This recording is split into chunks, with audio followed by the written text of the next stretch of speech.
अस्सलाम वालेकुम रहमतुल्लाहि वबरकातुहू। दोस्तों, जैसा कि आप जानते हैं कि हीरा ग्रुप ऑफ कंपनीज़ का मसला जब जब हल होने की तरफ आगे बढ़ता है तो गैर समाजी अनासिर बदमाश लोग जो है वो उठ करके खड़े हो जाते हैं और तरह तरह के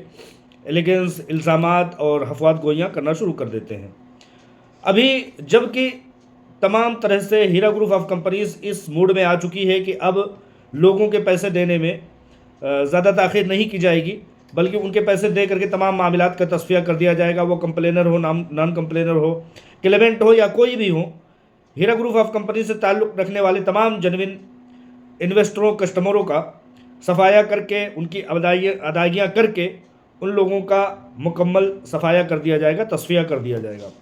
ऐसे वक्त में कोई ना कोई यूट्यूबर, कोई ना कोई इसमाइगी या चरसी या कोई ना कोई समझिए कि समाज में बुराइयां फैलाने वाला खड़ा होता है, और ये खड़ा किया जाता है किसी न किसी मकसद के तहत या किसी न किसी ताकत के तहत, जैसे लैंड ग्राइबर हैं, ज़मीन माफिया हैं, या तो पॉलिटिकल अनासिर हैं जो कि मामला हल होने की तरफ हीरा ग्रुप ऑफ कंपनीज़ के हक़ में कैसे भी करके कोई भी मसला हल होने की तरफ जैसे ही एक इशारा मिलता है, एक नया शोशा लेकर के खड़ा कर दिया जाता है किसी शख्स को, ताकि हीरा ग्रुप ऑफ कंपनीज़ का मामला ज़ेरे इल्तवा में चला जाए, कहीं ना कहीं लंबा खींचने का। जैसे कि इससे पहले एक क्रिमिनल शहबाज अहमद खान रेपिस्ट, जिसका कि बहुत सारा क्लेमेंट है थानों में और तमाम तरह से एलिगेशन है और बहुत सारे कत्ल और मुजरिम शबाहत की उसके ऊपर मिसालें हैं, उसने कहा था कि जैसे ही मसला हल होगा, एक कोर्ट में मामला ख़त्म होगा, एक थाने में मामला तस्फिया में जाएगा, फ़ौरन के फ़ौरन दूसरे मामले में उनको लटका दिया जाएगा, मामले को खींच दिया जाएगा। ये MIM का शख्स शहबाज अहमद खान ये कहा करता था, और उसके कौल आज भी रिकॉर्ड है, चैनलों पे आप लोग देख सकते हैं। ठीक उसी तरह से अभी जबकि जनवरी महीने से अब कुल 10 दिन बाकी हैं जनवरी शुरू होने में, जब हीरा ग्रुप ऑफ कंपनीज़ के सरमायाकारों को एक पैसे मिलने की इम्कानात नज़र आने लगी है, CEO आलमा डॉक्टर नौहरा शेख साहिबा ने लोगों के पैसों की अदायगी करने का एक जोहद मुसलसल जारी रखा हुआ है, और ये कहा हुआ है कि 12 महीने के अंदर अंदर तमाम लोगों के किस्तों पर पैसे अदा कर दिए जाएंगे। कहीं ना कहीं से लैंड ग्राइबर, ज़मीन माफिया या पॉलिटिकल क्रिमिनल कोई ना कोई आकर के अपने लोगों को, यूट्यूबरों को खड़ा कर देता है, और वो तमाम तरह से गैर माकूल बातें करनी शुरू कर देते हैं। अभी फ़िलहाल फरहान रशीद नाम का एक शख्स है जो कि बिगलोर में बैठ करके, कर्नाटका की सरजमीन बिगलोर पर बैठ करके हीरा ग्रुप ऑफ कंपनी की CEO आलमा डॉक्टर नौहरा शेख साहिबा के ख़िलाफ़ हफ़वात गोइयाँ कर रहा है, और वो किसी न किसी तरह से वो ये कोशिश कर रहा है कि मामले को ज़ेरे इल्तवा रखा जाए। वो ये इल्ज़ाम लगाता है कि आलमा डॉक्टर नौहरा शेख साहिबा के पास 2 पासपोर्ट हैं, जिसकी हकीकत आज से बहुत पहले, महीनों पहले सुप्रीम कोर्ट ऑफ इंडिया में रख दिया गया था। लेकिन आज के वक्त में ये क्रिमिनल शख्स इसमैकिया जो है वो आकर के ये कहता है कि इनके पास 2 पासपोर्ट है, जबकि दोनों पासपोर्ट की हकीकत ये होती है दोस्तों, जो लोग बैरून ममालिक का सफ़र करते हैं या पासपोर्ट रखते हैं, उनके पासपोर्ट में पेजेस होते हैं, 25 पेज, 50 पेज या 100 पेजेस के वो पासपोर्ट होते हैं। जो ज़्यादा सफ़र करता है इंटरनेशनल का, जैसे कि आप लोग जानते हैं कि आलमा डॉक्टर नौहरा शेख साहिबा सैकड़ों ममालिक में अपने बिज़नेस को फैला चुकी थी, तो उनको कितने सफ़र करने पड़ते होंगे इंटरनेशनल के,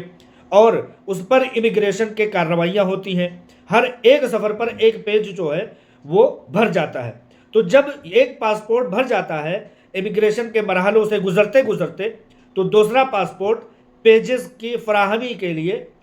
अप्लाई किया जाता है। तो यही हुआ, डॉक्टर नौहरा शेख साहिबा का पहला पासपोर्ट 25, 50 या 100 पेज का जो भी था, वो जब भर जाता है तो वो अप्लाई करती हैं कि इसको जो है रिन्यू कर दिया जाए, मज़ीद और पेजेस इसमें ऐड कर दिए जाए, तो दूसरा पासपोर्ट उनका जारी होता है मज़ीद और पेजेस के लिए। जैसा कि मैंने बताया कि इमिग्रेशन के मरहले में हर एक सफ़र पर 2 पेज 3 पेज भर जाते हैं। तो ये वही हकीकत है, लेकिन इस चीज़ को लेकर के फरहान रशीद जैसा एक क्रिमिनल कर्नाटका की सरजमीन बिगलोर से खड़ा होकर के कहता है कि इस पर हम FIR करेंगे, और वो एजेंसियों को ईमेल करता है। ईमेल ही नहीं करता है, बल्कि वो क्या करता है, हर एक ईमेल करके उसकी स्क्रीनशॉट डॉक्टर नौहरा शेख साहिबा के असिस्टेंट को भेजता है, और भेज करके वो ये कहता है कि देखो अब हम क्या करते हैं। जब दुष्यंत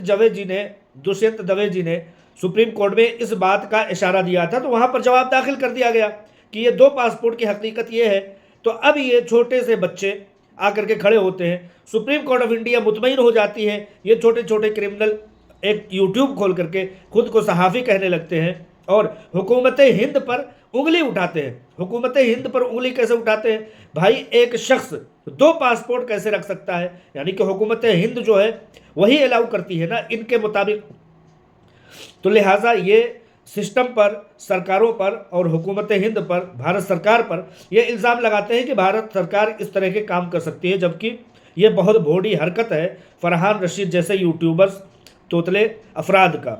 दरअसल दोस्तों, आप जानते हैं कि हीरा ग्रुप ऑफ कंपनीज लिल्लाहियत के जज्बे से शर्मसार काम करने वाली एक कंपनी है, जिसको कि दुश्मनों का बहुत बड़ा चैलेंज रहा है। इन फरहान रशीद के वालिद गिरामी जो असदुद्दीन ओवैसी हैं, सुल्तान सलाहुद्दीन ओवैसी के सपुत्र, वो 2012 में एफआईआर करते हैं और अपने एफआईआर में हार जाते हैं। और ये तोतले फरहान रशीद नाक से बोलते हुए कहते हैं कि इनके पास 2 पासपोर्ट है और उसके लिए एजेंसियों को लेटर लिखते हैं। अभी फरहान रशीद पर ये एफआईआर हो चुकी है और साइबर क्राइम इंसिडेंट के तौर पर अब ये चीज़ फरहान रशीद खुद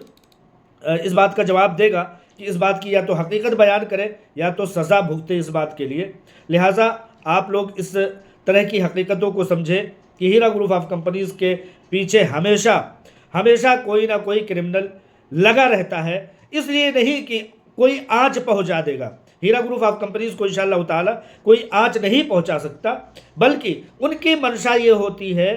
कि हीरा ग्रुप ऑफ कंपनीज से यकमुश्त हम ठगी कर लेंगे और उनको ब्लैकमेल कर लेंगे। आप देखते होंगे चाँद नामी शख्स वो कितना ब्लैकमेल करता है, कितना बड़ा ब्लैकमेलर है। अपने बच्चों की और वाइफ की ज़मीन को अपने नाम से लिख लेता है। एक शख्स है जो कि मुंबई में बैठ करके वो हीरा ग्रुप ऑफ कंपनीज के खिलाफ मुस्तैद होता है, कुछ नहीं कर पाता है, जबकि वो अपने बच्चों के और लूले लगड़े बच्चों का जो है वो इलाज नहीं करा सकता। उस इलाज ना कराने की पादाश में उसकी बीवी उसको छोड़ के भाग जाती है। अभी चंद दिनों पहले जो है जेल से बाहर आने वाला स्मुगलर, कोकीन और नशा आवर चीज़ों का स्मगलिंग करने वाला 2 साल तक जेल में रह करके आता है और वो बड़े तरीके से वो है यूट्यूब पर बैठ करके हीरा ग्रुप ऑफ कंपनीज के खिलाफ अफवाह गोइयाँ कर रहा है। तो इस तरह के लोग जितने हैं उनका मामला तमाम तरह से बैकग्राउंड क्रिमिनल पेशा रहा है और जितने भी इस तरह से आ रहे हैं सबका क्रिमिनल पेशा रहा है। जैसे कि मैंने बताया, क्रिमिनल पेशा के लोगों का अभी 2 साल से जेल में रह करके आने वाला शख्स, अभी 1 साल जेल में रह करके आने वाला शख्स वो आकर के हीरा ग्रुप ऑफ कंपनीज को आईना दिखाता है। तो लिहाजा आवाम को बताने का मकसद ये है कि हीरा ग्रुप ऑफ कंपनीज, मैं हमेशा कहता हूँ कि बुलंदी पर बैठने वाले शख्स को सबसे ज़्यादा चैलेंजेस का सामना होता है। जिस तरह के कौल के मुताबिक कहा जाता है कि ऊंची पहाड़ की चोटियों पर सबसे ज़्यादा कड़कने वाली बिजली का और तूफ़ान की सरसराहट का और बर्फ़ की हवाओं का सबसे ज़्यादा चैलेंजेस होते हैं। लिहाजा अलमा डॉक्टर नौहरा शेख साहबा की बुलंदी का इससे बड़ा सबूत और क्या होगा कि ये क्रिमिनल हर रोज़ किसी न किसी फॉल्स, किसी न किसी गैर कानूनी इल्ज़ाम के तहत, झूठे इल्ज़ाम के तहत आते हैं और हीरा ग्रुप ऑफ कंपनीज़ को ब्लैकमेल करने की कोशिश करते हैं। मैं उन सब को यही कहना चाहता हूं, उनकी औकात बताते हुए, कि रिश्ते में तुम्हारा बाप लगने वाला असदुद्दीन ओवैसी कुछ ना कर सका। 4 साल तक एफआईआर करके दर दर भटकता रहा, आज उसके